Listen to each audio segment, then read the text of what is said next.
يملك السمع والأبصار ومن يخرج الحي من الميت ويخرج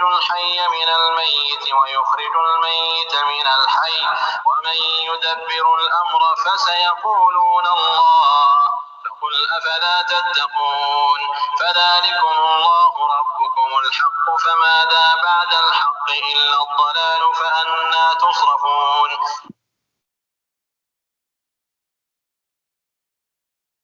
نحمده ونصلي ونسلم على رسوله الكريم اما بعد فاعوذ بالله من الشیطان الرجیم بسم اللہ الرحمن الرحیم رب اشرح لي صدری ويسر لي امری واحلل عقدۃ من لسانی یفقهوا قولی قل من یرزقکم من السماء والارض، آپ کہیے کہ وہ کون ہے جو تم کو آسمان اور زمین سے رزق پہنچاتا ہے، یا وہ کون ہے جو کانوں اور آنکھوں پر پورا اختیار رکھتا ہے، اور وہ کون ہے جو زندہ کو مردہ سے نکالتا ہے اور مردہ کو زندہ سے نکالتا ہے، اور وہ کون ہے جو تمام کاموں کی تدبیر کرتا ہے۔ ضرور وہ یہی کہیں گے کہ اللہ، تو ان سے کہیے کہ پھر کیوں نہیں ڈرتے۔ تو اس آیت سے یہ واضح ہے کہ مشرکین بھی اللہ تعالیٰ کی مالک ہونے پہ، اس کے رب ہونے پر یقین کرتے تھے، لیکن اس کے باوجود وہ اس کے الہ ہونے میں دوسروں کو بھی شریک ٹھہرا لیتے تھے۔ تو اس لیے اللہ تعالیٰ نے ان کو جہنم کا ایندھن قرار دیا ہے۔ یعنی صرف اس بات پر مانتے تو تھے، یعنی اس طرح اس بات کا اظہار ہوتا ہے کہ جب سخت مشکل پڑتی اور کشتی بھنور میں پھنس جاتی، پھر کہتے ہیں کہ اب سمندر کی ان موجوں سے اگر بچنا ہے تو خالصتاً اللہ تعالیٰ ہی کو پکارو۔ فَذَلِكُمُ اللَّهُ رَبُّكُمُ الْحَقُّ، سو یہ ہے اللہ تعالیٰ جو تمہارا رب حقیقی ہے۔ پھر حق کے بعد اور کیا رہ گیا ہے سوائے گمراہی کے؟ پھر کہاں پھرے جاتے ہو؟ یعنی رب اور الہ تو یہی ہے جس کے بارے میں تمہیں خود اعتراف ہے کہ ہر چیز کا خالق ہے، مالک ہے، مدبر ہے۔ پھر اس معبود کو چھوڑ کر جو تم دوسرے معبود بنائے پھرتے ہو، وہ گمراہی کے سوا تو کچھ نہیں۔ تو ان کو کہا جا رہا ہے کہ کیوں نہیں تم سمجھتے، فَأَنَّا تُصْرَفُونَ، تمہاری سمجھ میں بات کیوں نہیں آتی، تم کہاں پھرے جاتے ہو۔ اسی طرح آپ کے رب کی یہ بات کہ یہ ایمان نہ لائیں گے تمام فاسق لوگوں کے حق میں ثابت ہو چکی ہے۔ جس طرح یہ مشرکین تمام تر اعتراف کے باوجود اپنے شرک پر قائم ہیں اور اسے چھوڑنے کے لیے بالکل تیار نہیں، تو اسی طرح تیرے رب کی بھی یہ بات ثابت ہو گئی کہ یہ ایمان والے نہیں ہیں، کیونکہ یہ غلط راستہ چھوڑ کر صحیح راستہ اختیار کرنے کے لیے تیار ہی نہیں ہے۔ تو ہدایت اور ایمان انہیں کس طرح نصیب ہو سکتا ہے؟ جیسے ایک اور جگہ پر اللہ تعالیٰ نے فرمایا نا کہ وَلَٰكِنْ حَقَّتْ كَلِمَةُ الْعَذَابِ عَلَى الْكَافِرِينَ، لیکن عذاب کی بات تو کافروں پر ثابت ہو گئی، انہوں نے نہ ماننے کی ٹھان لی تو اللہ نے بھی ان کو پھر عذاب دینے کا فیصلہ کر لیا۔ آپ یوں کہیے کہ کیا تمہارے شرکاء میں کوئی ایسا ہے جو پہلی بار بھی پیدا کرے پھر دوبارہ بھی پیدا کرے؟ آپ کہہ دیجئے کہ اللہ ہی پہلی بار پیدا کرتا ہے، پھر وہی دوبارہ بھی پیدا کرے گا، پھر تم کہاں پھرے جاتے ہو؟ تو مشرکین کے جو شرک ہے اس کے کھوکھلے پن کو واضح کیا جا رہا ہے۔ ان سے پوچھا جا رہا ہے کہ بتاؤ، جنہیں تم اللہ کا شریک سمجھتے ہو، کیا انہوں نے اس کائنات کو پہلی مرتبہ پیدا کیے؟ پہلی مرتبہ تو چلیں پیدا کرنا یا پہلی دفعہ کوئی چیز بنانا مشکل لگتا ہے، لیکن دوبارہ پیدا کرنا تو اور بھی آسان ہو جاتا ہے۔ تو انہوں نے پہلی بار یا دوسری بار یا بنی ہوئی چیز کوئی ریکنسٹرکٹ کی ہے؟ یقیناً نہیں۔ تو پہلی مرتبہ بھی پیدا کرنے والی اللہ تعالیٰ ہی کی ذات ہے، اور روز قیامت دوبارہ بھی وہی سب کو زندہ کرے گا۔ تو پھر تم ہدایت کا راستہ چھوڑ کر کہاں پھرے جا رہے ہو؟ یعنی کیوں ایک اللہ کو مان نہیں لیتے؟ آپ کہیے کہ تمہاری شرکاء میں کوئی ایسا ہے کہ حق کا راستہ بتاتا ہو؟ آپ کہہ دیجئے کہ اللہ ہی حق کا راستہ بتاتا ہے، تو پھر آیا جو شخص حق کا راستہ بتاتا ہو وہ زیادہ اتباع کے لائق ہے، یا وہ شخص جس کو بغیر بتائے خود ہی راستہ نہ سوجھے؟ تو یعنی پیروی کے لائق کون ہے؟ وہ شخص جو دیکھتا سنتا اور لوگوں کی حق کی طرف ہدایت کرتا ہے، یا وہ جو اندھے اور بہرے ہونے کی وجہ سے خود راستے پر بھی نہیں چل سکتے؟ تو جب تک کہ دوسرے لوگ اسے راستے پر نہ ڈال دیں تو وہ تو خود کیونکہ اندھا ہے وہ کیسے جا سکتے ہیں؟ تو گویا یہ اندھی تقلید کر رہے ہیں۔ بس تم کو کیا ہو گیا ہے، تم کیسے فیصلے کرتے ہو؟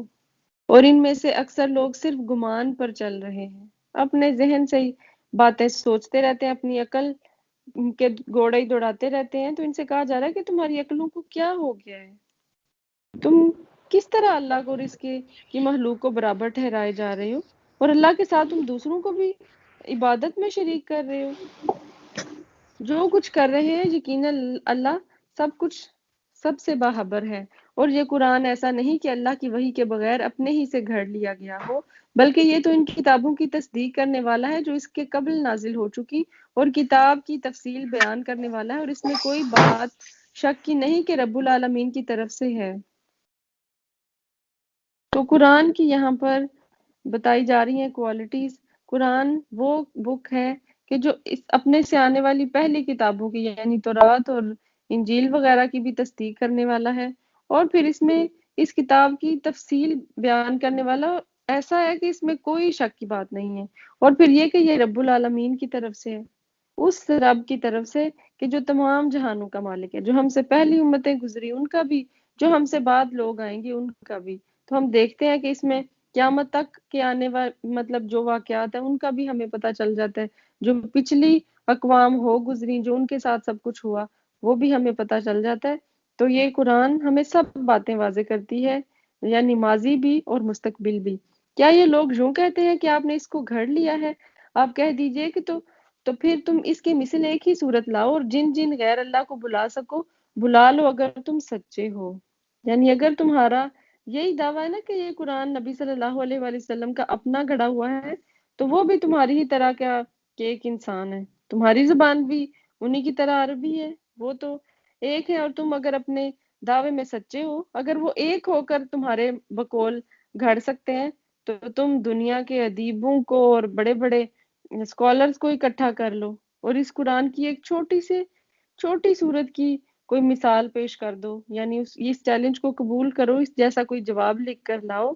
یعنی انسانی کاوش تو یہ ہے ہی نہیں، یہ کسی انسان کا کلام تو ہے ہی نہیں جو تم بار بار نبی صلی اللہ علیہ وآلہ وسلم پر یہ بلیم لگا رہے ہو کہ شاید انہوں نے یہ اپنی طرف سے گھڑ لیا، بلکہ ایسی چیز کی تکذیب کرنے لگے جس کو اپنے احاطہ علمی میں نہیں لائے اور ان کو اس کا نتیجہ نہیں ملا. اور جو لوگ ان سے پہلے ہوئے ہیں اسی طرح انہوں نے بھی جھٹلایا تھا، سو دیکھ لیجیے ان ظالموں کا انجام کیسا ہوا. تو کفار اور مشرکین کو وارننگ دی جا رہی ہے کہ تمہاری طرح پچھلی قوموں نے بھی اللہ تعالیٰ کی آیات کا انکار کیا تھا، تو پھر دھیان میں رکھو کہ ان کا انجام کیا ہوا تھا. اگر تم بھی انکار سے باز نہ آئے تو تمہارا انجام بھی بالکل ویسا ہی ہوگا، ان سے مختلف نہیں ہوگا. تم بھی تو اللہ کے لیے ایسے ہی ہو کہ جیسے وہ عام لوگ تھے. اور ان میں سے بعض ایسے ہیں جو اس پر ایمان لے آئیں گے اور بعض ایسے ہیں کہ اس پر ایمان نہ لائیں گے، اور آپ کا رب مفسدوں کو خوب جانتا ہے. وہ جانتا ہے کہ ہدایت کون ڈیزرو کرتا ہے، پھر اس کو ہدایت بھی دے دیتے ہیں. اور وہ یہ بھی جانتا ہے کہ کس کے دل میں تو بس ہے ہی کھوٹ، کس کو گمراہی کا مستحق بنانا ہے، تو اس کے لیے گمراہی کا راستہ کھول دیتا ہے. وہ عادل ہے، یعنی اس کے کسی کام میں ظلم کا کوئی شک بھی نہیں پایا جاتا. جس بات کا کوئی انسان مستحق ہوتا ہے اسی کے مطابق وہ اس کو وہ چیز عطا کرتا ہے. اور اگر آپ کو جھٹلاتے رہیں تو یہ کہہ دیجئے کہ میرے لیے میرا عمل اور تمہارے لیے تمہارا عمل، میں تمہارے عمل کا ذمہ دار نہیں ہوں. تم میرے عمل سے بری ہو اور میں تمہارے عمل سے بری ہوں. یعنی تمہیں سمجھا بھی دیا، دلائل بھی پیش کر دیے، اس کے باوجود اگر وہ جھٹلانے سے باز نہ آئے تو پھر آپ یہ کہہ دیں کہ میرا کام تو صرف دعوت اور تبلیغ ہے، سو وہ میں کر چکا. اب نہ تم میرے عمل کے ذمہ دار ہو اور نہ میں تمہارے عمل کا. سب کو اللہ کی بارگاہ میں ہی پیش ہونا ہے، تو وہاں ہر شخص سے اس کے اچھے یا برے عمل کے بارے میں پوچھ لیا جائے گا، جیسے ہم سورۃ الکافرون میں بھی پڑھتے ہیں نا کہ لا اعبد ما تعبدون. اور پھر حضرت ابراہیم نے بھی اسی طرح کی بیزاری کا اظہار کیا کہ انا براء منکم ومما تعبدون من دون اللہ کفرنا بکم، بے شک ہم تم سے اور جن جن کی تم اللہ کے سوا عبادت کرتے ہو ان سب سے بیزار ہیں، ہم تمہارے عقائد کے منکر ہیں. یعنی ہم نہیں ڈرتے ان تمہارے جھوٹے معبودوں سے. اور ان میں بعض ایسے ہیں جو آپ کی طرف کان لگائے بیٹھے ہیں، کیا آپ بہروں کو سناتے ہیں گو ان کو سمجھ بھی نہ ہو. یعنی ظاہری طور پر تو وہ قرآن تو سنتے ہیں، لیکن سننے کا مقصد کیونکہ ہدایت حاصل کرنا نہیں ہے تو اس لیے انہیں اس طرح کوئی فائدہ نہیں ہوتا. جس طرح ایک بہرا آدمی آپ سامنے بٹھا دیں، اس کو آپ گالیاں دیں یا پھر آپ اس کو قرآن کی آیات سنائیں، اس کو کیا فرق پڑے گا.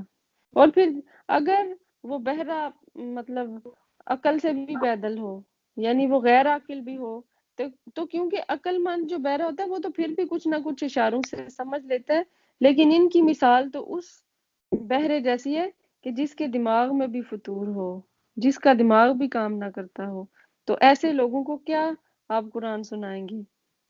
تو اکثر ایسا ہوتا ہے کہ قرآن کی مجالس میں لوگ آتے ہیں اور بجائے ہدایت لینے کے اور طرح کے مسائل کہتے ہیں، یہ تو بڑے فرقہ واریت کی بات ہے، یہ تو ایسے ہم نے تو ایسے سنا تھا، وہ ایسے کہہ رہی تھی۔ تو بجائے اس کے کہ ان کی کنفیوژن کلیئر ہو، وہ اور زیادہ کنفیوز ہو جاتے ہیں ان آیات سے، یہ اس لیے کہ انہوں نے ہدایت طلب کرنے کے لیے قرآن سنا ہی نہیں۔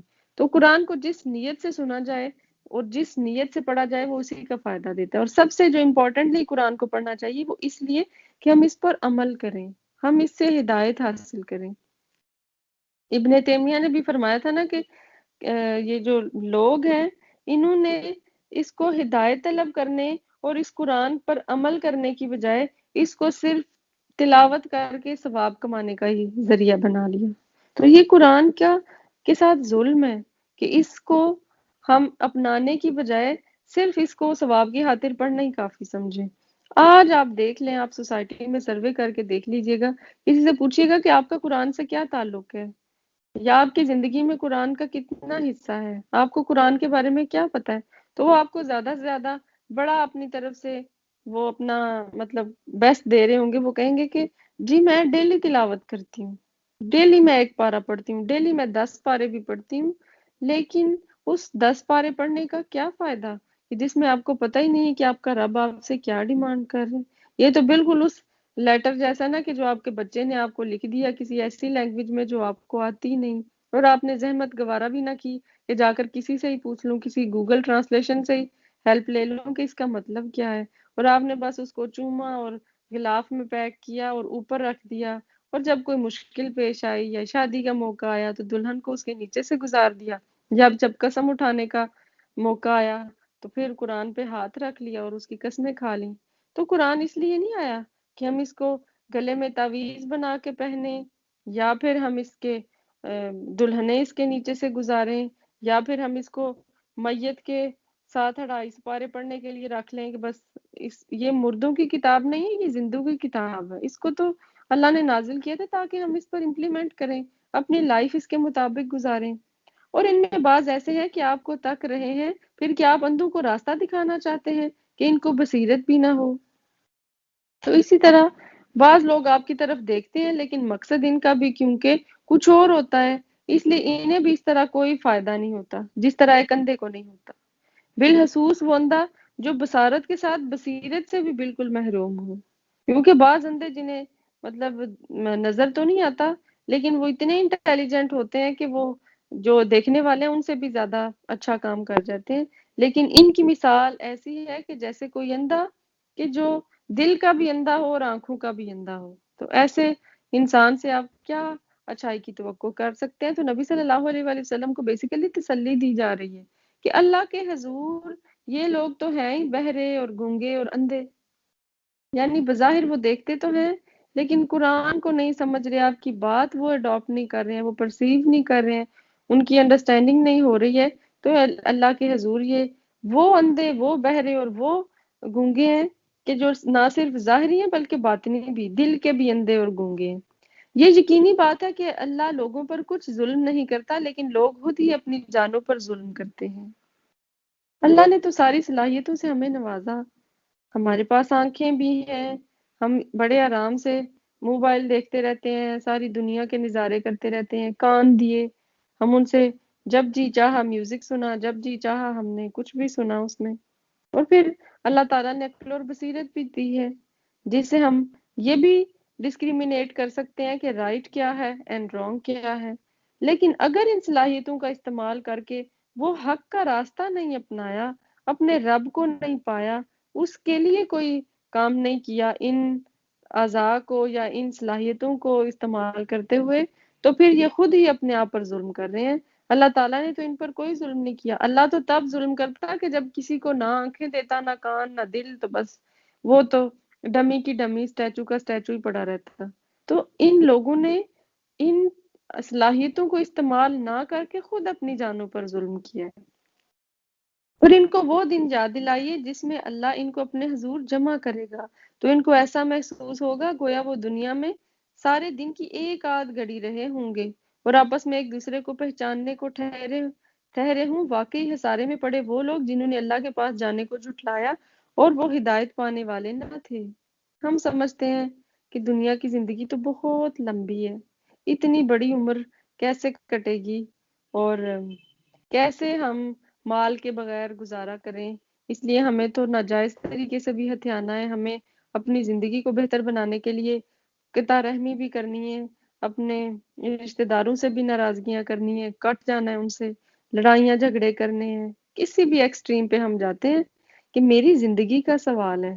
وہ زندگی جب آپ آخرت میں جا کر دیکھیں گے اور آپ کو ایسے فلیش بیک آئے گا، جیسے اکثر ایسا ہوتا ہے نا کہ آپ کسی مطلب بالکل دوسری جگہ پر چلے جاتے ہیں اور کوئی فار ایگزامپل آپ لوگ یورپ میں رہ رہے ہیں، تو اگر آپ بچپن میں آپ کا پاکستان میں گزرا ہوا ہے تو آپ کو کوئی بچپن کی کوئی دادی نانی کی ایسے ذرا سی یاد آئے گی۔ آپ کو کوئی پوچھے اچھا مجھے ذرا اپنی بچپن کی باتیں تو بتاؤ، آپ کہیں گی کہ ہاں میں جب چھوٹی تھی تو میری دادی اور نانی میرے ساتھ رہا کرتی تھی، بس ہاں وہ مجھے سٹوری سناتی تھی، بس اس سے زیادہ کچھ یاد نہیں آئے گا۔ کتنے منٹ لگیں گے آپ کو یہ بتاتے ہوئے؟ تو بالکل جب دنیا کی زندگی کو انسان وہاں جا کر سوچے گا تو اس کو کچھ ذہن میں ہی نہیں آئے گا۔ وہ تو اتنی چھوٹی تھی کہ دن تو کیا، دن کی بھی ایک آدھ گھڑی، تو اس ایک آدھ گھڑی کے لیے ہم کتنے گناہ کر رہے ہیں اور ہم اپنے اللہ تعالیٰ کو کتنا زیادہ ناراض کر رہے ہیں، ہم اپنے رشتہ داروں کو کتنا ناراض کر رہے ہیں۔ تو ہم نے یہ دیکھنا ہے کہ اس ایک آدھ گھڑی کے لیے میں نے زندگی میں ایفرٹ کرنی ہے یا پھر وہ جو کہ اٹرنل لائف ہے، جو ہمیشگی کی زندگی ہے، اور پھر آپس میں ایک دوسرے کو پہچاننے کو ٹھہریں گے۔ جو میدان حشر ہے اس میں مختلف قسم کی ہوں گی کیفیات، ایک وقت یہ بھی آئے گا کہ جب وہ ایک دوسرے کو پہچانیں گے، اور بعض ایسے بھی موقع آئیں گے کہ آپس میں ایک دوسرے پر الزام دھرنے لگیں گے کہ تم ہی ہو نا وہ کہ جس نے مجھے گمراہ کیا تھا، تمہاری وجہ سے آج میں بھی مشکل میں ہوں۔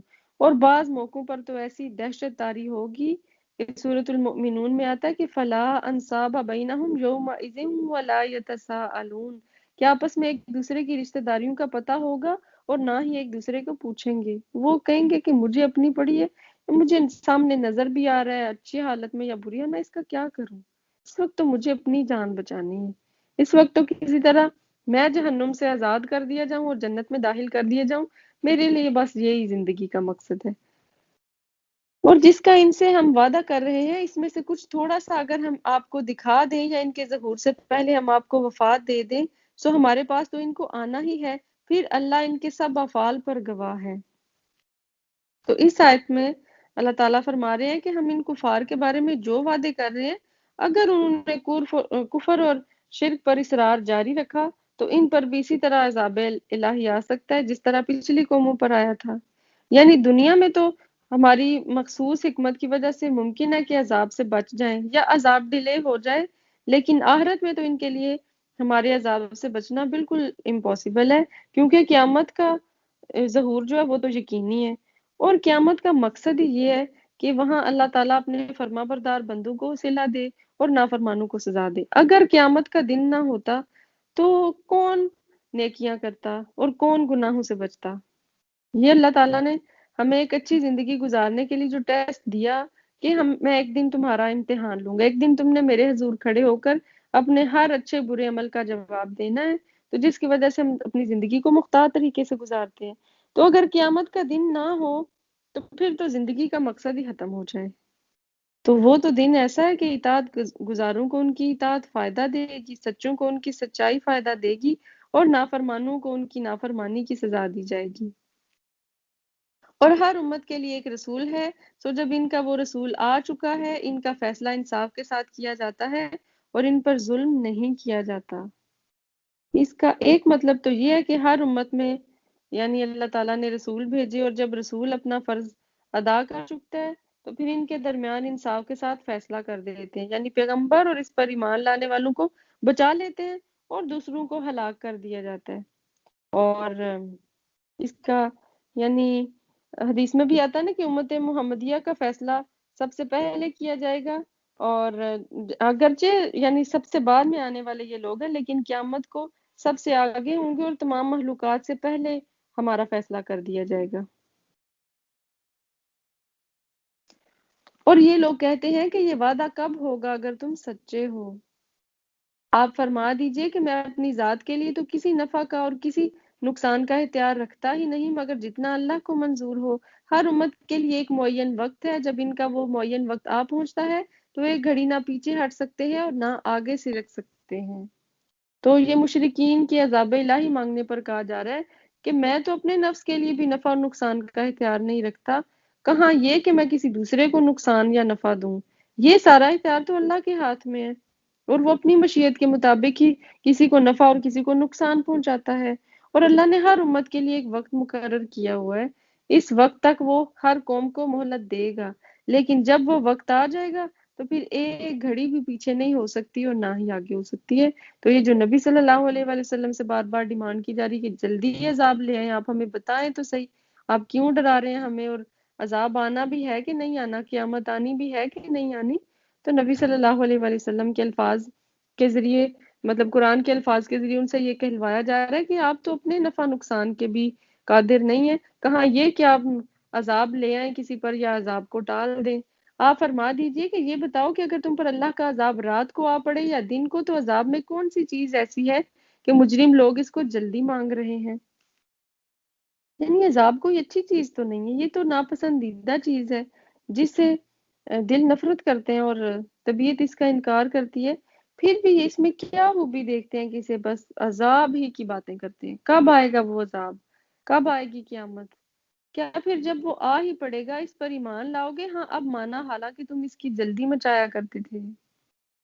تو یعنی وہ پوچھتے تو رہتے ہیں کہ کب آئے گی قیامت، لیکن جب وہ قیامت آ جائے گی تو پھر کیا ہوگا؟ پھر تو یہ بچ نہیں سکیں گے۔ اور پھر اگر کوئی اس وقت کا دیکھا، یعنی اگر دیکھ لے کہ سورج جب مغرب سے طلوع ہو گئے، جیسے حدیث میں بھی آتا ہے نا کہ جب تک تین چیزیں نہ ہو جائیں تب تک توبہ کا دروازہ کھلا رہتا ہے۔ وہ تین چیزیں کیا؟ کہ سورج مغرب سے نہ نکلا، یعنی قیامت کا آغاز نہ ہو جائے، اور جان جو ہے وہ اٹک جائے، یعنی سانس کسی کی اٹک جائے، بس اب نکلنے والی ہے، اور اب وہ کہے کہ میں ایمان لے آتا ہوں، تو یہ والا ایمان قابل قبول نہیں ہے۔ پھر ظالموں سے کہا جائے گا کہ ہمیشہ کا عذاب چکھو، تم کو تو تمہارے کیے کا ہی بدلہ ملا ہے، اور وہ آپ سے دریافت کرتے ہیں کہ کیا عذاب واقعی سچ ہے؟ آپ فرما دیجئے کہ ہاں، قسم ہے میرے رب کی، وہ واقعی سچ ہے، اور تم کسی طرح اللہ کو عاجز نہیں کر سکتے۔ یعنی وہ پوچھتے ہیں کہ یہ قیامت اور انسانوں کے مٹی ہو جانے کے بعد ان کا دوبارہ جی اٹھنا، یہ کیسی بات ہے، یہ سچ ہو سکتا ہے؟ تو اللہ تعالیٰ نے فرمایا کہ آپ پیغمبر صلی اللہ علیہ وآلہ وسلم، ان سے آپ کہہ دیجئے کہ تمہارا مٹی ہو کر مٹی میں مل جانا اللہ تعالیٰ کو دوبارہ زندہ کرنے سے عاجز نہیں کر سکتا، یہ تو یقیناً ہو کر رہنے والا ہے۔ اور اگر ہر جان جس نے ظلم یعنی شرک کیا ہے کہ پاس اتنا ہو کہ ساری زمین بھر جائے، تب بھی اس کو دے کر اپنی جان بچانے لگے، اور جب عذاب کو دیکھیں گے تو پشیمانی کو پوشیدہ رکھیں گے، اور ان کا فیصلہ انصاف کے ساتھ ہوگا اور ان پر ظلم نہ ہوگا۔ یعنی اگر دنیا بھر کا خزانہ دے کر بھی وہ عذاب سے جان چھڑانا چاہیں گے، آمادہ بھی ہوں گے، وہ ایگری ہوں گے، اب ان کو نظر آ گیا کہ عذاب کی کیفیت کیا ہے، وہ کہیں گے کہ کچھ زکوٰۃ تو کیا، اور سود سے بچنا اور کیا، اور جھوٹ سے بچنا کیا، ہمیں تو سب کچھ بھی دینا پڑے بس ہماری اس عذاب سے جان چھوٹے۔ لیکن وہاں کسی کے پاس ہوگا ہی کیا؟ وہاں تو صرف اعمال ہی جائیں گے، جیسے حدیث میں آتا ہے نا کہ تین چیزیں قبر تک انسان کے ساتھ جاتی ہیں، دو واپس آ جاتی ہیں اور ایک تو ہمیشہ اس کے ساتھ رہتی ہے، یعنی اس کا مال بھی اور اس کی اولاد بھی قبر تک جاتے ہیں، دین وہ ریٹرن، اور پھر صرف عمل رہ جاتے ہیں جو پھر قبر میں بھی اس کے ساتھ اور حشر میں بھی اس کے ساتھ۔ اور روایات سے پتہ چلتا ہے کہ جو ہمارے اعمال ہیں ان کو کیونکہ فزیکل فارم میں لے آیا جائے گا، تو اگر وہ برے ہوں گے تو بھیانک چہرے کے ساتھ، اور وہ ڈر جائے گا اپنے ہی اعمال کو دیکھ کر، اور وہ چمٹ جائے گا، جو برا عمل ہے وہ انسان سے ایسا چمٹ جائے گا، اس کو نظر آتا رہے گا اور ڈراتا رہے گا کہ اس کو جہنم میں جا دھکا دے گا اس کا برا عمل۔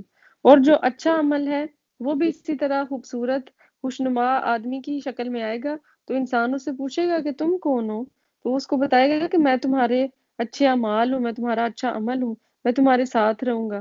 یعنی جس طرح ہم نے زندگی میں جی بہلایا قرآن کے ساتھ، نمازیں پڑھی، حقوق العباد ادا کیے، تو وہ سب اکٹھے ہوتے ہوتے ہوتے اس خوشنما جو ہماری عمل کی باڈی ہے اس کو خوبصورت بناتے جا رہے ہیں۔ اب یہ میرے اور آپ پہ ڈیپینڈ کرتا ہے، یا تو ہم اس کو بھیانک شکل دے دیں یا پھر اس کو جتنا چاہے خوبصورت بنا لیں۔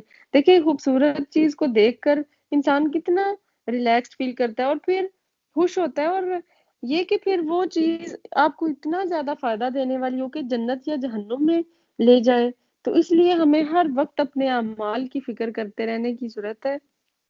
ہم اپنے ذہن میں ایک جیسے امیجنری باڈیز بنا لیں اپنے اعمال کی، کہ اگر یہ میں نے عمل کیا، میں نے صدقہ کیے، تو یہ اس طرح سے میرا خوبصورت عمل بن رہا ہے۔ اگر مجھ سے کوئی گناہ ہو گیا ہے تو میں فوراً اس پہ توبہ کر لوں، کہیں ایسا نہ ہو کہ یہ بدنما بن کے اور ڈراؤنی شکل لے کر میرے سامنے آ جائے۔ یاد رکھو کہ جتنی چیزیں آسمانوں میں اور زمین میں ہیں سب اللہ ہی کی ملک ہے۔ یاد رکھو کہ اللہ تعالیٰ کا وعدہ سچا ہے، لیکن بہت سے آدمی علم ہی نہیں رکھتے۔ وہی جان ڈالتا ہے، وہی جان نکالتا ہے، اور تم سب اسی کے پاس لائے جاؤ گے۔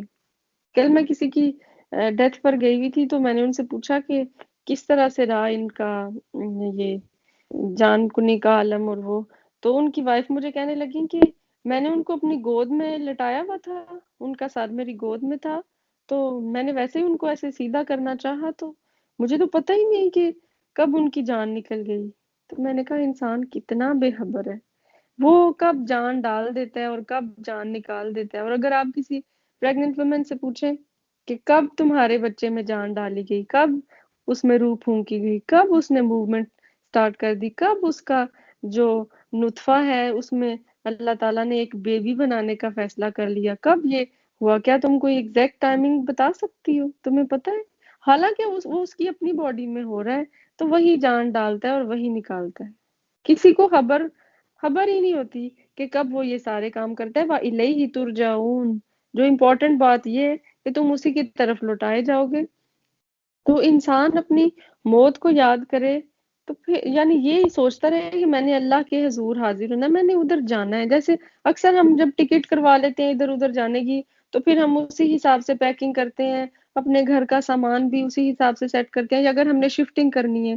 کسی سے پوچھا گیا نا کہ کیا ایسا کیا جائے کہ ہم موت سے کے ڈر سے باہر نکل آئے اور ہمارا مطلب جنت کا شوق بڑھ جائے، اور ہم اللہ کے حضور، اللہ کا دیدار حاصل کرنے، اس کی ملاقات کے لیے حریص ہو جائیں۔ تو انہوں نے کہا کہ جہاں انسان کا مال ہوتا ہے نا، جہاں اس کی زیادہ چیزیں ہوتی ہیں، اس کا وہاں جانے کو دل کرتا ہے۔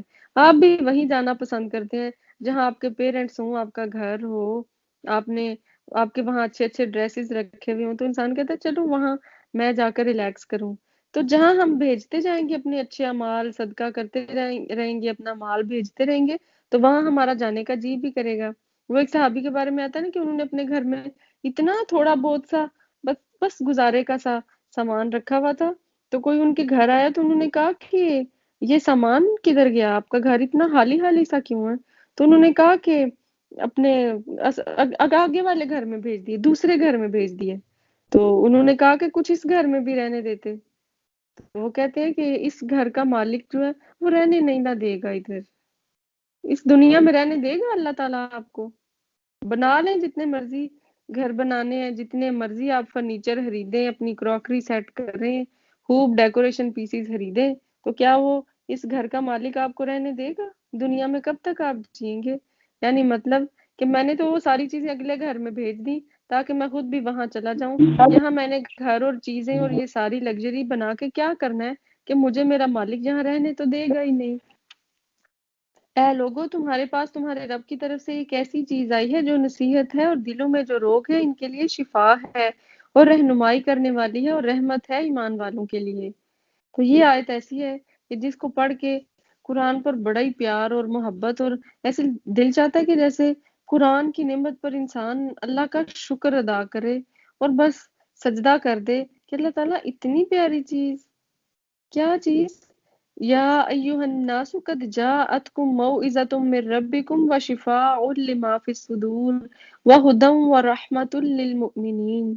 ایسی چیز ہے یہ قرآن، یہ نصیحت ہے، اور ایسی شفا ہے اس میں کہ جو کسی اور چیز میں نہیں ہے۔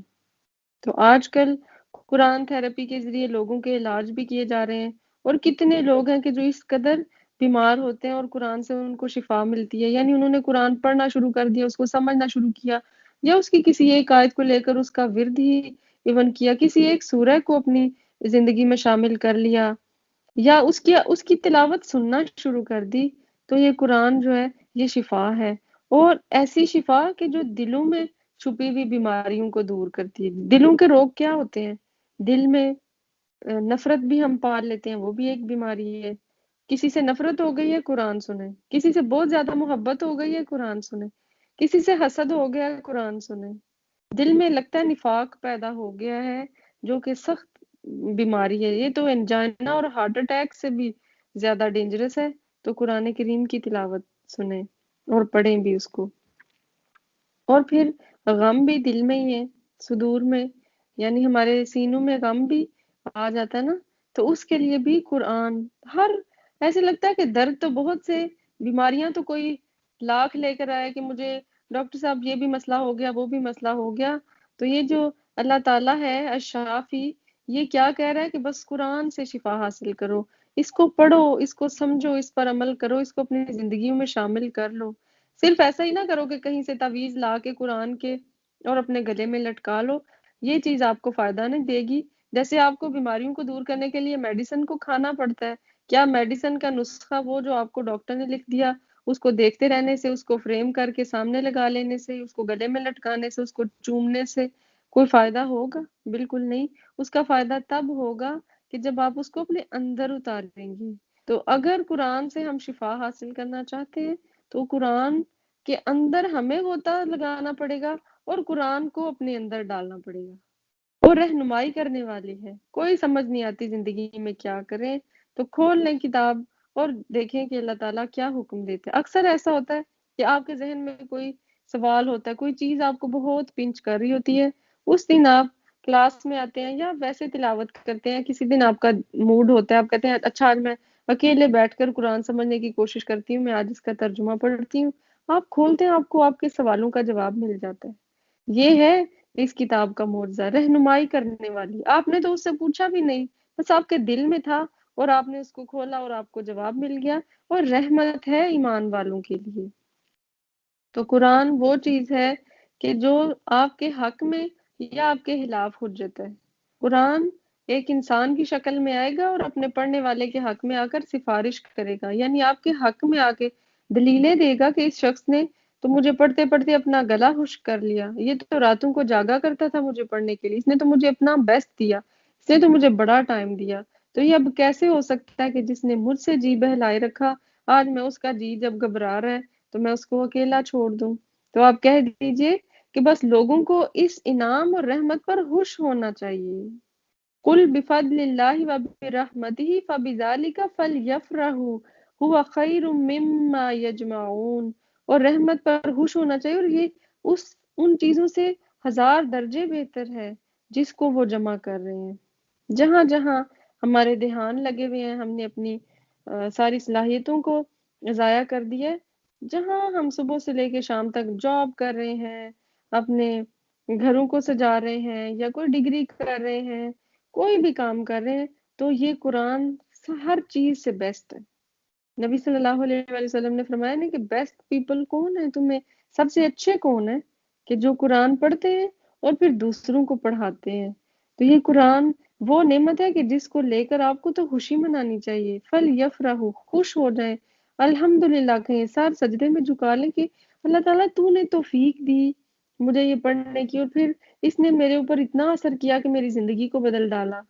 تو باقی جیسے سونا چاندی لے کر ہم خوش ہوتے ہیں، ڈائمنڈ کا کوئی ہمیں سیٹ دے دے ہمارے ہسبینڈ وغیرہ، تو ہم پورے خاندان میں فون کر کر کے بتائیں گے کہ مجھے تو ڈائمنڈز مل گئے ہیں۔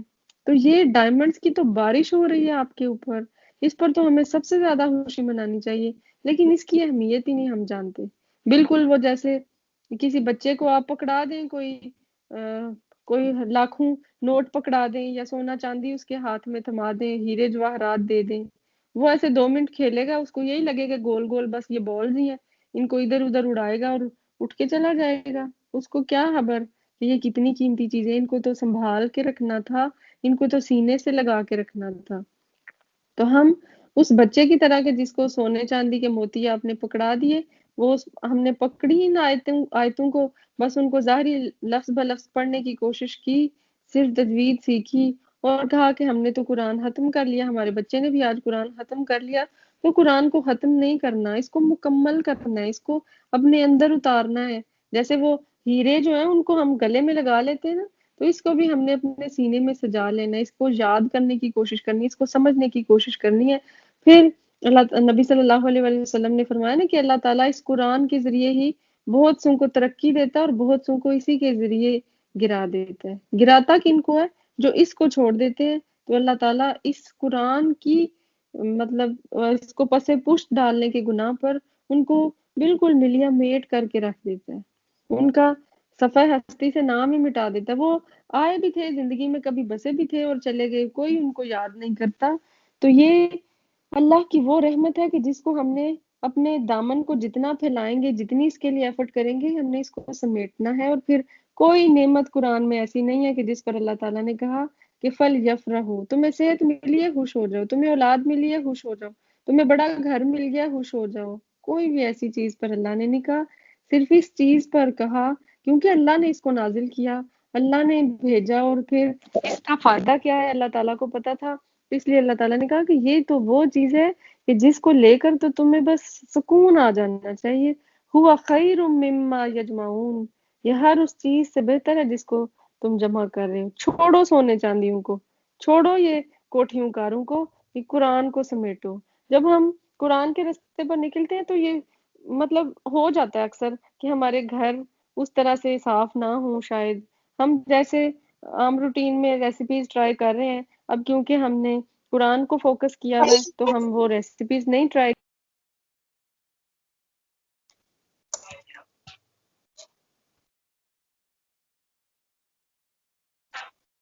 آپ کا مائک بند ہو گیا۔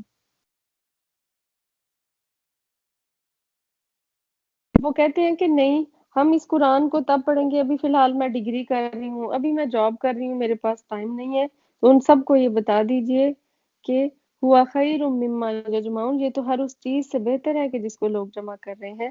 آپ کہیے کہ یہ تو بتاؤ کہ اللہ نے تمہارے لیے جو کچھ رزق بھیجا تھا، پھر تم نے اس کا کچھ حصہ حرام اور کچھ حلال قرار دے دیا اپنی مرضی سے۔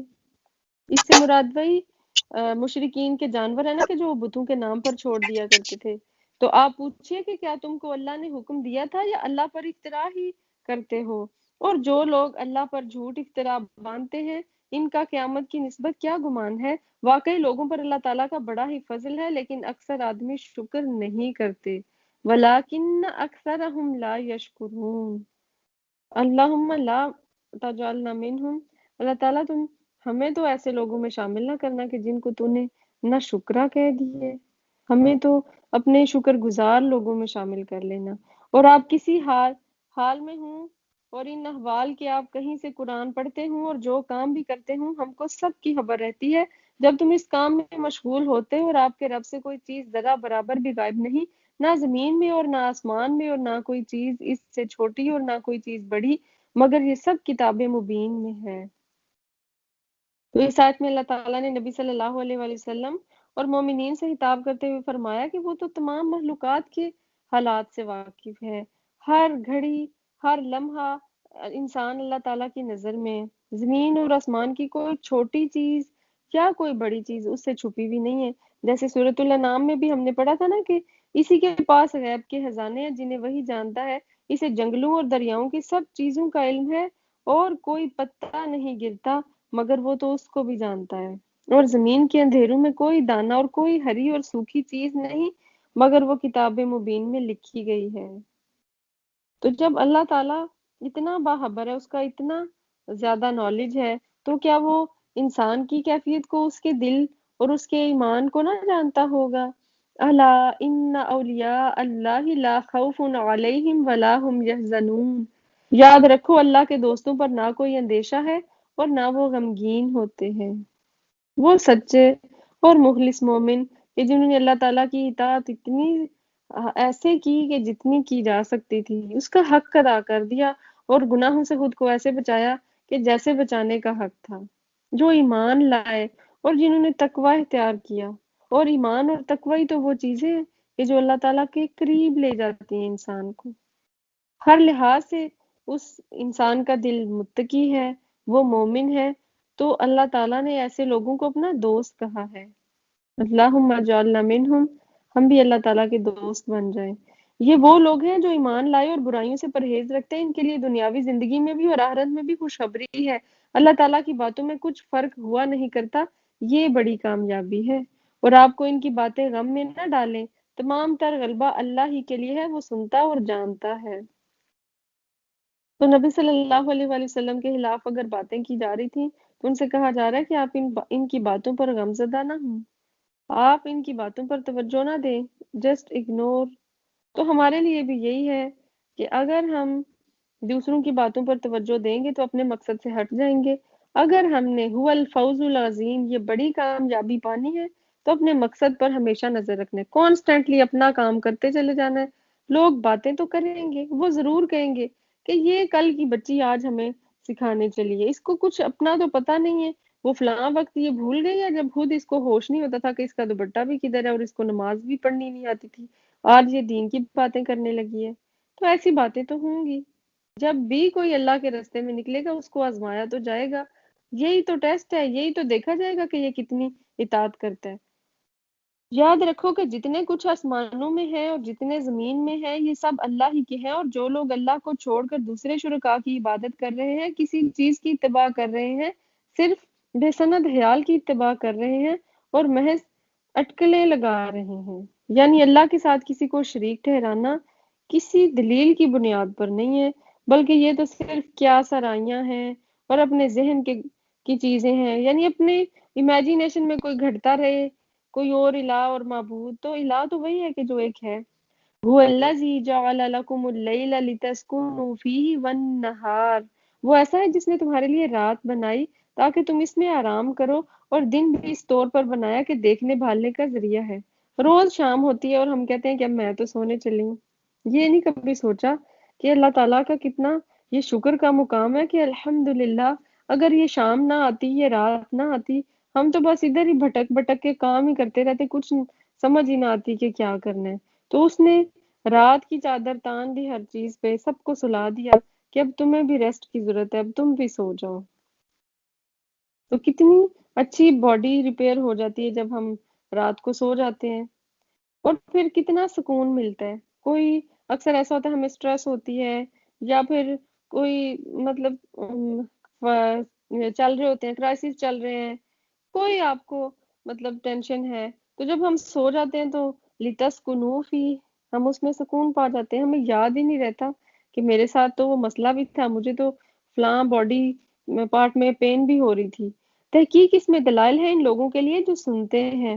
وہ کہتے ہیں کہ اللہ اولاد رکھتا ہے، سبحان اللہ، وہ تو کسی کا محتاج نہیں، اس کی ملکیت ہے جو کچھ آسمانوں میں ہے اور جو کچھ زمین میں ہے. تمہارے پاس اس پر کوئی دلیل نہیں کہ اللہ کے ذمہ ایسی بات لگاتے ہو جس کا تم علم ہی نہیں رکھتے. یعنی اس کو اولاد کی کیا ضرورت ہے؟ اولاد کی ضرورت تو ہم جیسے لوگوں کو ہوتی ہے کہ جو کمزور ہوں وہ یہ امید رکھتے ہیں کہ ہماری مدد کرے گی اولاد، ہمیں ہر سہارے کی ضرورت ہوگی تو ہمارے کام آئے گی. تو اس اللہ کہ جس کا حکم آسمان اور زمین کی ہر چیز پر چلتا ہے، اسے کیا ضرورت ہے کسی اولاد کی؟ وہ کیوں محسوس کرے اس کی ضرورت کو بھی؟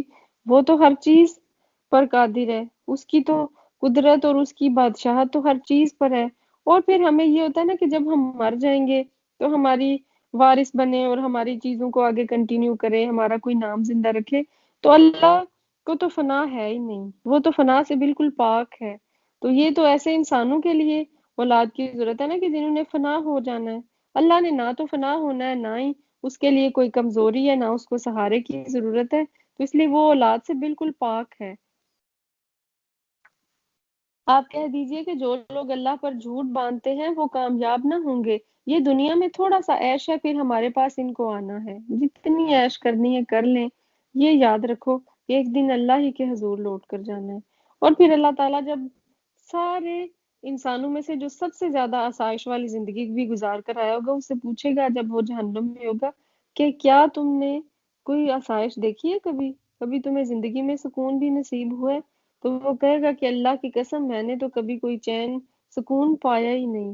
اور وہ انسان کے جو جنت میں چلا جائے گا اس کو، یعنی وہ زیادہ تر ایسے ہی لوگ ہوں گے جو آزمائے جاتے ہیں بیماریوں سے، تکلیفوں سے، آزمائشوں سے، کبھی فائنینشیل کرائسس آ جاتے ہیں، کبھی گھر میں کوئی اور پرابلمس چل رہی ہیں، کبھی صحت خراب ہو گئی ہے کسی بھی طرح سے، تو وہ سہ سہ کر ادھر پہنچیں گے۔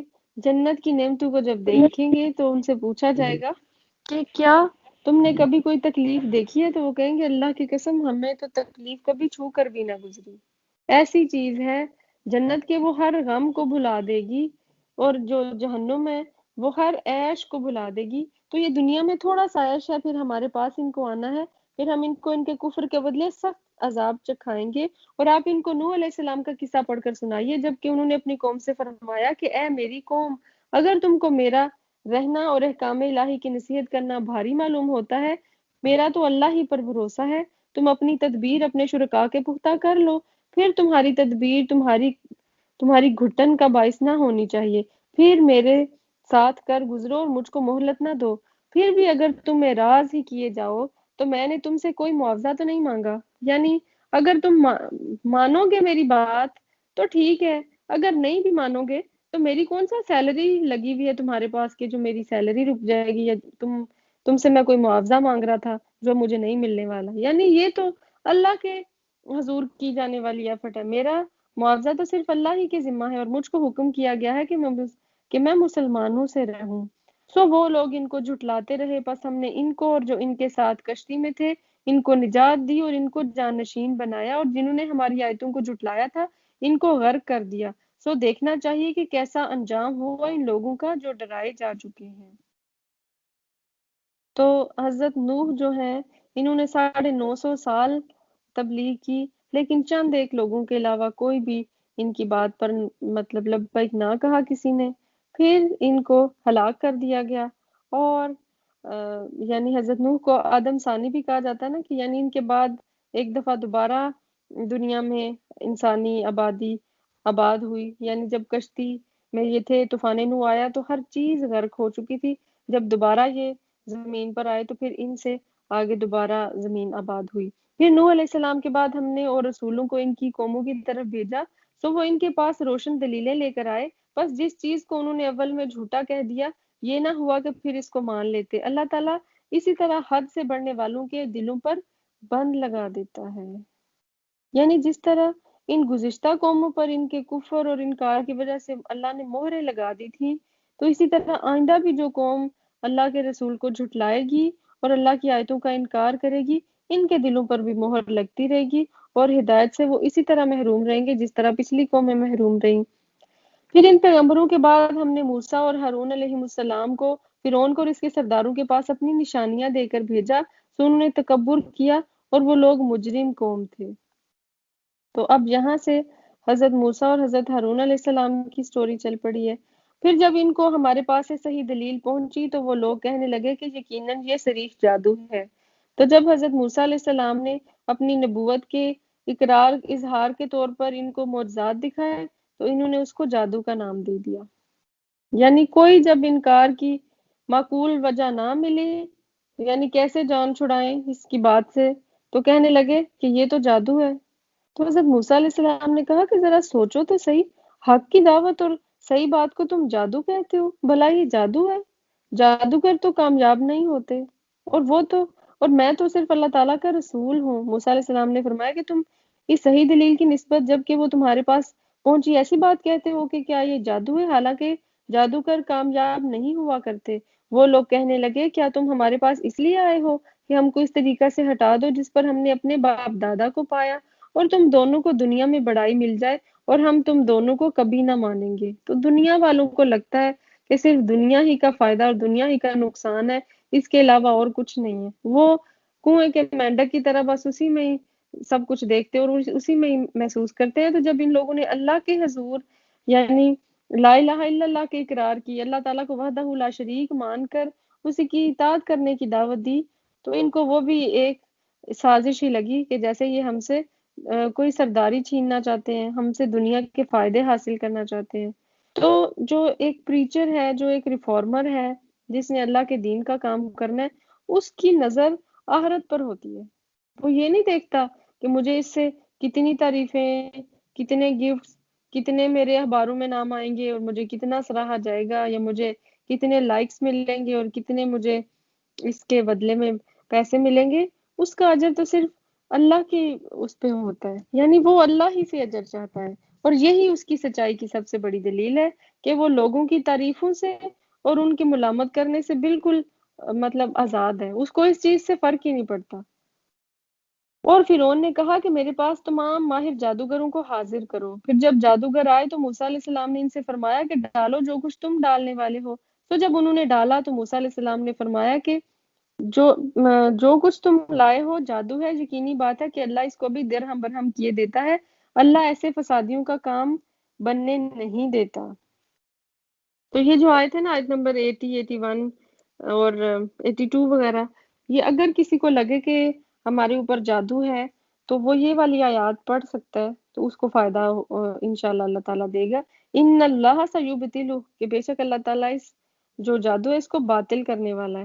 اور یہاں دیکھیں کہ حضرت موسیٰ علیہ السلام نے کہا کہ آپ ڈالو. ہم اکثر کہتے ہیں کہ نہیں، پہلے میں ہی ایسا کام کروں گی، پہلے ہماری باری آئے گی کھیلنے کی تو ہم جیت جائیں گے، اگر نہیں تو ہم ہار جائیں گے.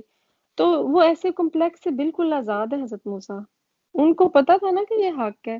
تو جب ہمیں بھی پتا ہو نا کہ ہم حق پر ہیں، کوئی ہمیں نقصان دے، فائدہ دے، ہمارے بارے میں باتیں کرے، ہمارے خلاف سازشیں کرے، ہم حضرت موسیٰ کی طرح سیٹسفائیڈ ہیں. ٹھیک ہے، جو کرنا ہے تم لوگ کر لو، اینڈ پہ میں اپنا کام کر لوں گا، میں اللہ سے دعا کروں گی اور تمہاری ساری سازشیں ادھر ہی دھری کی دھری رہ جائیں گی.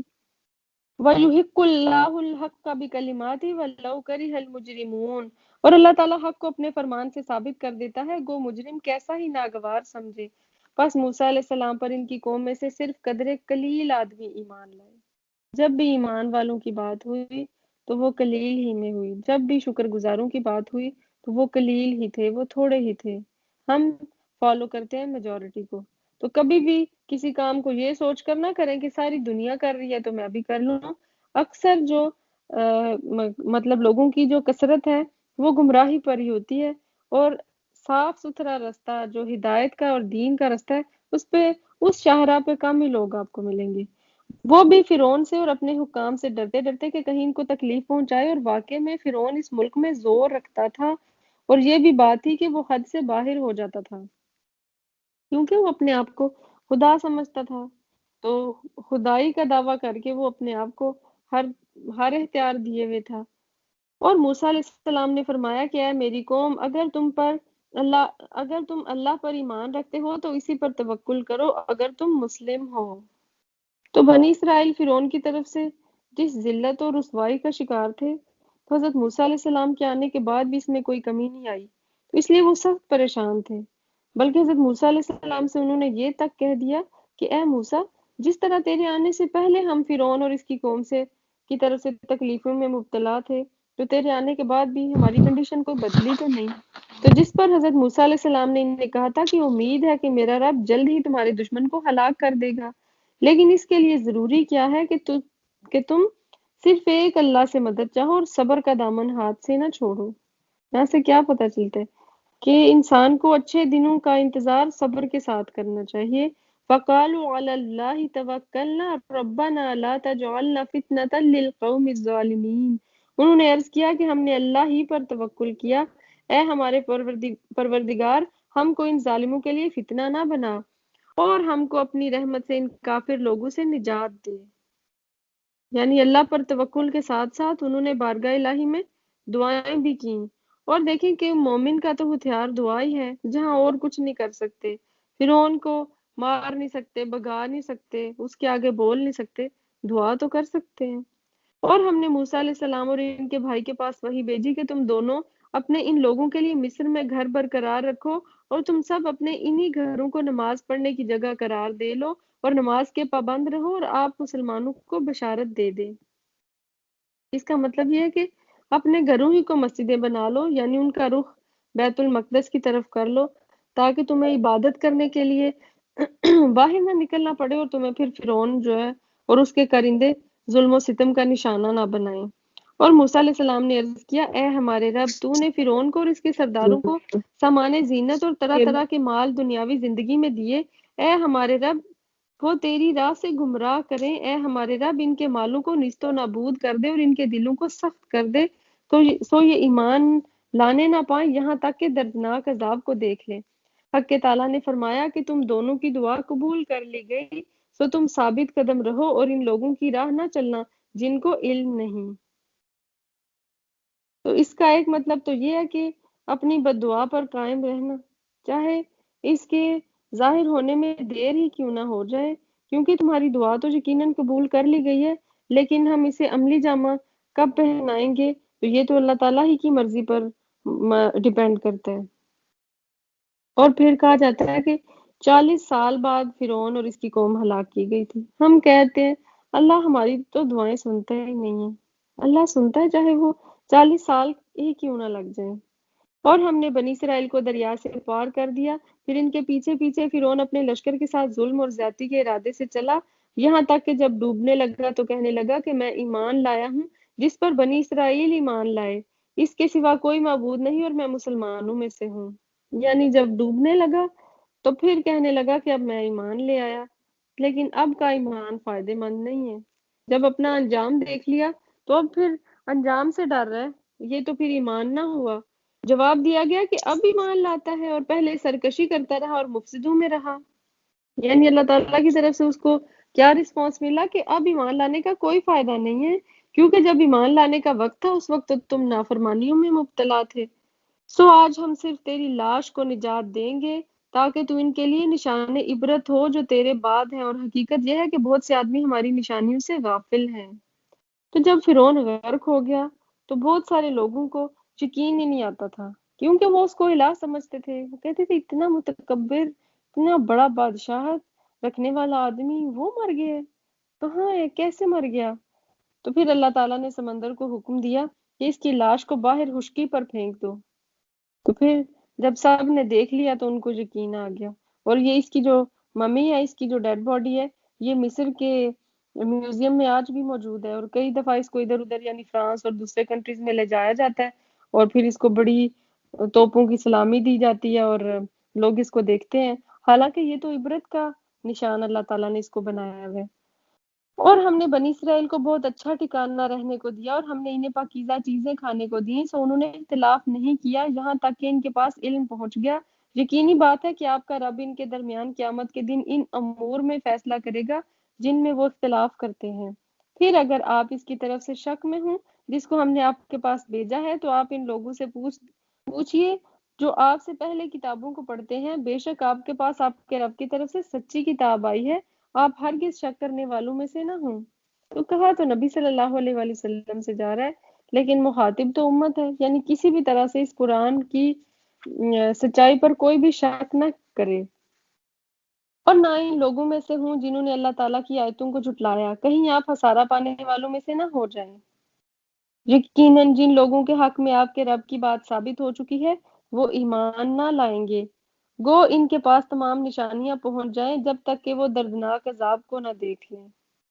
تو یہ وہی لوگ ہیں جو کفر اور اللہ تعالیٰ کی نافرمانی میں اتنے غرق ہو چکے ہوتے ہیں کہ کوئی نصیحت ان پر اثر ہی نہیں کرتی اور کوئی دلیل ان کے لیے کارگر نہیں ہوتی۔ تو اس لیے نافرمانیاں کر کر کے انسان کا دل حق سے بالکل دور ہو جاتا ہے، وہ اس قابل ہی نہیں رہتا کہ اب اس میں ہدایت آ سکے۔ کوئی بستی ایمان نہ لائی کہ ایمان لانا اس کو نافع ہوتا سوائے یونس علیہ السلام کی قوم کے، جب وہ ایمان لے آئے تو ہم نے رسوائی کے عذاب کو دنیاوی زندگی میں ان پر سے ٹال دیا اور ان کو ایک خاص مدت تک کے لیے زندگی سے فائدہ اٹھانے کا موقع دیا۔ تو حضرت یونس علیہ السلام کی قوم کے بارے میں بتایا جا رہا ہے کہ جب وہ اپنی قوم سے مایوس ہو گئے اور یعنی انہوں نے دیکھا کہ میری قوم پہ تو کوئی اثر نہیں ہو رہا، تو انہوں نے اپنی قوم میں اعلان کر دیا کہ فلاں فلاں دن تم پر عذاب آ جائے گا، اور خود وہاں سے نکل گئے۔ تو جب عذاب بادل کی طرح ان پر امڑ آیا تو وہ بچوں، عورتوں، ایون اپنے جانوروں سمیت ایک گراؤنڈ میں جمع ہوئے اور اللہ کی بارگاہ میں بڑے ہی ہمبل ہو کر بڑی عاجزی کے ساتھ انہوں نے اپنے گناہوں کی معافی مانگنا شروع کر دی، تو اللہ تعالیٰ نے ان کی توبہ قبول فرما کر ان سے عذاب ٹال دیا۔ تو حضرت یونس علیہ السلام آنے جانے والے مسافروں سے اپنی قوم کا حال معلوم کرتے رہتے تھے، تو انہیں جب معلوم ہوا کہ اللہ تعالیٰ نے ان کی قوم سے عذاب ڈال دیا ہے، تو انہوں نے پھر بھی یعنی کہ انہوں نے مجھے جھٹلا دیا، اس کے باوجود اپنی قوم میں جانا پسند نہ کیا، بلکہ ان سے ناراض ہو کر وہ کسی اور طرف روانہ ہو گئے، اور پھر وہ کشتی میں بیٹھے اور کس طرح سے ان کو پانی میں گرا دیا گیا اور وہ مچھلی کے پیٹ میں گئے، یہ ساری ڈیٹیلز بھی آپ آگے پڑھیں گے۔ اور اگر آپ کا رب چاہتا تو تمام روئے زمین کے لوگ سب کے سب ایمان لے آتے، تو کیا آپ لوگوں پر زبردستی کر سکتے ہیں یہاں تک کہ وہ مومن ہی ہو جائیں؟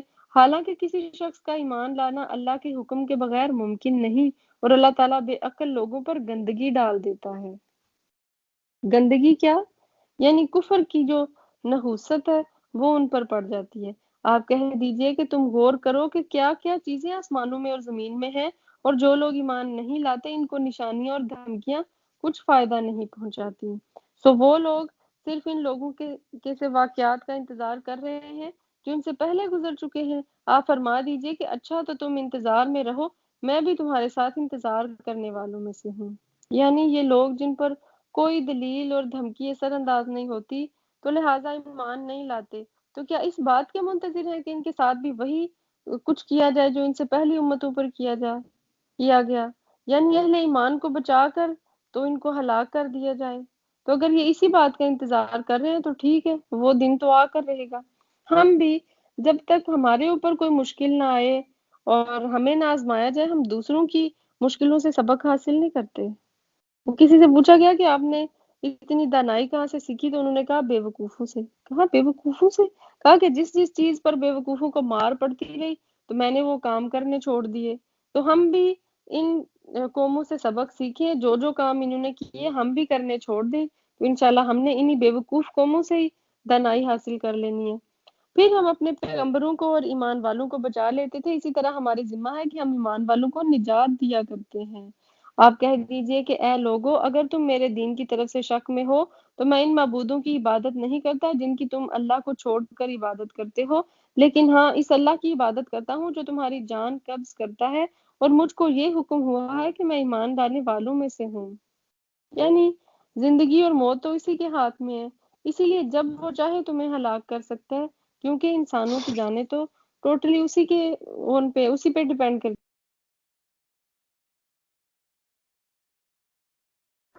جناب کا مائک بند ہو گیا۔ اور اللہ کو چھوڑ کر ایسی چیز کی عبادت مت کرنا جو تجھ کو نہ کوئی نفع پہنچا سکے اور نہ کوئی نقصان، پھر اگر ایسا کیا تو تم اس حالت میں ظالموں میں سے ہو جاؤ گے۔ یعنی اگر اللہ کو چھوڑ کر ایسے معبودوں کو آپ پکاریں گے جو کسی کو نفع یا نقصان پہنچانے پر قادر نہیں ہے، تو یہ تو ظلم کا ارتکاب ہوگا۔ یعنی سب سے بڑا ظلم یہی ہے نا، شرک کرنا۔ اور اگر تم کو اللہ کوئی تکلیف پہنچائے تو سوائے اس کی اور کوئی اس کو دور کرنے والا نہیں، اور اگر وہ تم کو کوئی خیر پہنچانا چاہے تو اس کے فضل کا کوئی ہٹانے والا نہیں، وہ اپنا فضل اپنے بندوں میں سے جس پر چاہے نچھاور کر دے، اور وہ بڑی مغفرت بڑی رحمت والا ہے۔ اگر ہمیں اس آیت کا پکا یقین ہو جائے تو ہمارے بہت سارے مسائل حل ہو سکتے ہیں کہ وَإِن يَمْسَسْكَ اللَّهُ بِضُرٍّ فَلَا كَاشِفَ لَهُ إِلَّا هُوَ وَإِن يُرِدْكَ بِخَيْرٍ فَلَا رَادَّ لِفَضْلِهِ يُصِيبُ بِهِ مَن يَشَاءُ مِنْ عِبَادِهِ وَهُوَ الْغَفُورُ الرَّحِيمُ۔ جو کچھ تکلیف، مصیبت یا خوشی، سب کچھ اللہ ہی کی طرف سے آتا ہے۔ اگر آپ کو نقصان پہنچانے کے لیے ساری دنیا بھی تیار ہو جائے، اگر اللہ نے پلان نہیں کیا، اس کا ارادہ نہیں ہے، تو کوئی آپ کو نقصان نہیں پہنچا سکتا، اور اگر اس کے برعکس آپ کو ساری دنیا فائدہ دینا چاہتی ہے لیکن اللہ کے حضور ابھی منظوری نہیں ہے، تو آپ کو فائدہ بھی نہیں ہو سکتا۔ آپ کہہ دیجئے کہ اے لوگو، تمہارے پاس حق تمہارے رب کی طرف سے پہنچ چکا ہے، اس لیے جو شخص راہ راست پر آ جائے سو اپنے واسطے راہ راست پر آئے گا، اور جو شخص بے راہ رہے گا تو اس کا بے راہ ہونا اسی پر پڑے گا، اور میں تم پر مسلط نہیں کیا گیا۔ یعنی یہ ذمہ داری مجھے نہیں دی گئی کہ میں ہر صورت میں تمہیں مسلمان بنا کر چھوڑوں، بلکہ میں تو صرف بشیر اور نذیر اور مبلغ اور دائی ہوں۔ میرا کام تو صرف اہل ایمان کو خوشخبری دینا ہے، نافرمانوں کو اللہ کے عذاب سے ڈرانا ہے۔ واتبع ما یوحی الیک واصبر حتی یحکم اللہ وہو خیر الحاکمین، اور آپ اس کی اتباع کرتے رہیے جو کچھ آپ کے پاس وہی بھیجی جاتی ہے، اور صبر کیجیے یہاں تک کہ اللہ فیصلہ کر دے، اور وہ سب فیصلہ کرنے والوں میں سے اچھا ہے۔